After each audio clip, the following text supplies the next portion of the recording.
soo dhawaada dhammaantiin fadlan haddaan ku cusubta subscribe-ka naga hilmaamin haddaa hore noo joogtay aad iyo aad u mahadsan tahay assalaamu calaykum waraxmatullaahi wabarakaatu asxaabteyda walaashiinana joogkuseen mar kale soo dhawaada idin leeyahay dhammaantiin waxaan rajeynayaa inaa caafimaad qabtaan alxamdulilah sidoo kale waxaa waaye maalmahan waa yar mashquulo idinka maqnaa cafwan waxaa waaye isku soo laabanaynaa cajisa iska jira xoogaa ilaa intayna cajisan cajiskaa ka dulqaado dhammaanteen caafimaad waara ilaahana siiyo waxaa waaye haddee sheedaanba cajisin waan iska cajisay baryaan waxaa muuqaala ma soo gudbinin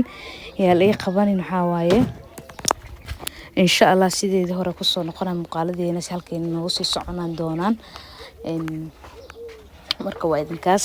halkan maanta waxaa noogu wadaa casuumaad inaba caadi ahayn oo heerkeeda uu sareeyo oo naloo sameeyey iyo waxaa waaye quraan saar isku jiro casuumaad plus quraan saarkana gooniyo ahaanaga quraan saar qabnay xoolahaas iyo guriga waxbaa laga khaqalaa ka jireen ilaahay subxaana watacaala noo aqbalo dhammaanteen halkaanu hadda noogu bilaabanaya muuqaalkeena sii gudagaleynaa insha allah hilibka ariga ugu dambeynta hadda waxaa waaye ariga waa lasoo qalay waa lasoo jajaray meel lagu soo shubo waa la karin rabaa waa hilibka quraan saarka lagu sameyn rabay kan casuumaadkii ma ahan isku maalin ma la sameerin muuqaaladan waxaa waaye sida hore kugu sheegaba muuqaalka aan sameeyay muddo kadib aan soo galinay casuumaadaas mar hore aan naloo sameeyay gabar saaxiibadeena noo sameysay maasha allah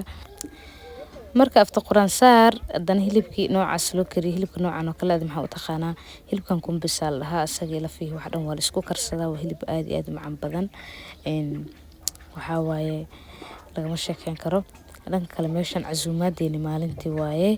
meeshaan cuntada waxaa waaye heerkeeda sareeya naloo diyaariyay bariiska baastada hilib geelka digaaga yaa lagama sheekeyn karin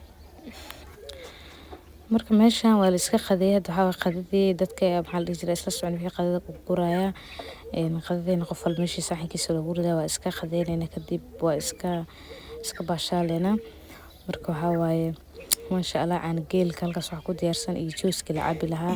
caana geel oo fresh ah oo waxaa waaye markaas lasoo lisay seen ku dhahay oo laabta kuu qaboojinaya maasha allah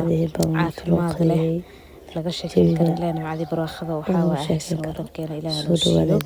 hanoo siyaadiyo ilaahay subxaana watacaala hanoo siyaadiyo marka waxaa waaye halkaan cuntooyinka le ku jirta halkaas waxaa ku jira isagana waa hilibgeelkaas isagana waxaa waaye lagama sheekeyn karin maasha allah dhadhanka macaanka inaba caadi ba inteer u ahaa fruitka wax la siista lahayn maasha allah marka cuntadeen halkaas le maxaa la dhihi jiray iska sii qadeynay waa iska sii baashaalnay timekeen waxayna iska qaadanay casuumaadeenin intaasay noogu ekeed waxaa idinka codsanaa dhammaantiin inaa youtube-ka ii subscribe garaysaan ii like garaysaan ii share garaysaan aad iyo aad u mahadsantihiin soo dhawaada muuqaalkana dhammaysto insha allah